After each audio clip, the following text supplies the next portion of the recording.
Trending worldwide ang death-defying performance ni Kim Chiu sa magpasikat segment ng It's Showtime. Matapos lumipad at sumirko sa ere, hindi natapos-tapos ang reaksyon ng mga netizen tungkol dito. Kaya naman umabot sa rank 6 sa worldwide trending ang naturang episode at sumampa rin sa rank 15 ang eksena sa most tweeted. Ibinida ito ni Kim sa kanyang IG bilang pasasalamat sa lahat ng naging bahagi ng kanilang grupo at mga fans na nagpasalin-sali ng kanilang dance production number. Sabi ni Kim sa post na may group shot nila ni MC Lassie, Ogie at dancers. Binanggit nito ang appreciation niya sa marami niyang pasasalamat sa lahat ng hard work, dedication at team spirit.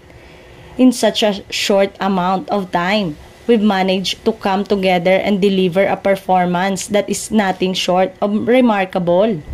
Masisipat sa huling gallery ng photo ang screenshot ng detalye ng pagpwesto ng grupo ni Kim sa worldwide trending. Sa kanyang huling mensahe, ginamit ni Kim ang comment ni Paolo Avellino sa kanyang ex na tigil, hinga, kalma. Abot-abot naman ang papuri ng mga netizen sa napanood nilang buwis-buhay performance ni Kim at lahat ay nagsasabing mixed emotion ang naramdaman nila sa ginawa ng kanilang lodi.